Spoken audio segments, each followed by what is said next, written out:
দর্শক, milestone college থেকে সরাসরি যুক্ত আছি আমি শিফাতুল্লাহ।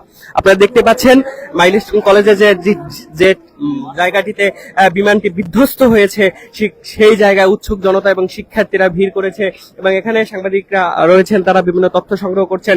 মাইলস্টোন কলেজ বাংলাদেশ বিমানের একটি প্রশিক্ষণ বিমান দুর্ঘটনার পর গতকালই উদ্ধার তৎপরতার সমাপ্তি ঘোষণা করা হয়েছিল। তবে এই মুহূর্তে যেখানটায় বিমান বিধ্বস্ত হয়েছিল সেখান থেকে বিমানের ধ্বংসাবশেষের আলামত সংগ্রহ শেষ করেছে বাংলাদেশ বিমান বাহিনী ও সিআইডি ইনভেস্টিগেশন ইউনিট। পরবর্তীতে ধ্বংসাবশেষ থেকেই কিন্তু যাচাই বাছাই করা হবে এবং তারা যে তদন্ত করবেন, তদন্তের স্বার্থে যে বিষয়গুলো প্রয়োজন হবে সেই নমুনা তারা সংগ্রহ করছেন। আপনারা দেখতে পাচ্ছেন যে জায়গাটিতে বিমান বিধ্বস্ত হয়েছে সেখানে একটি বিশাল গর্ত রয়েছে। সেই গর্তে কালকে যারা ফায়ার সার্ভিসের লোক যারা আগুন নিবানোর জন্য পানি দিয়েছিলেন সেই পানি জমেছে সেখানে। তদন্তের স্বার্থে এখনো সেটাকে ক্রাইম জোন হিসাবে রেখেছে আইন শৃঙ্খলা বাহিনী। আইএসপিআর থেকে জানানো হয়েছে 20 জনের মতো শিক্ষার্থীরা এখানে নিহত হয়েছে এবং বেসরকারিভাবে জানা গেছে যে 27 জনের মতো শিক্ষার্থী এখানে নিহত হয়েছে। বিভিন্ন সংস্থা থেকে এই তথ্য আমরা জেনেছি। বিমান বাহিনীর টেকনিক্যাল কোর ও তদন্তকারী সংস্থা যারা রয়েছেন তারা এখানে সকাল থেকেই উপস্থিত ছিলেন। যেখানে বিমানটি বিধ্বস্ত হয়েছে সেখানটি পুঙ্খানুপুঙ্খভাবে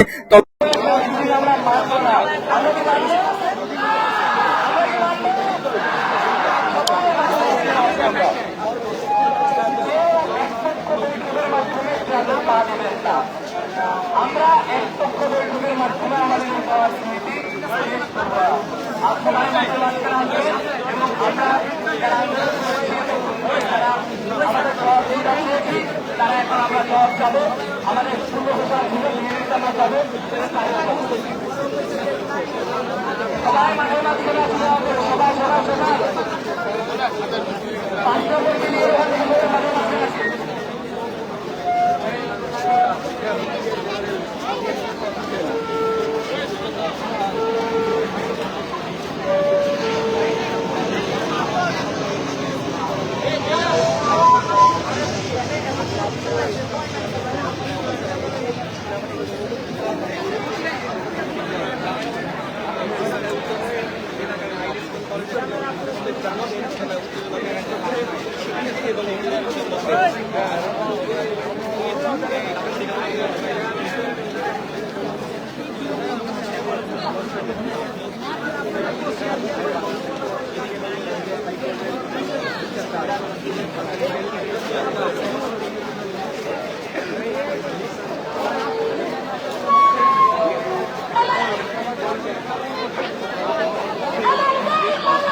হয়েছে 150 জনের অধিক, কিন্তু বেসরকারিভাবে বিভিন্ন সংস্থা জানিয়েছে 28 জনের মতো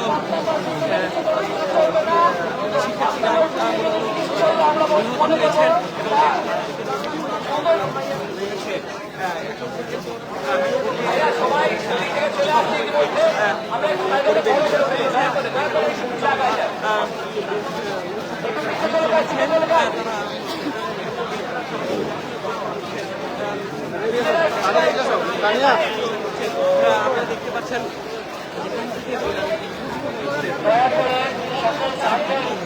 আকর্ষণ করছি, সকলকে সাহিত্য দৃষ্টি আকর্ষণ করছি।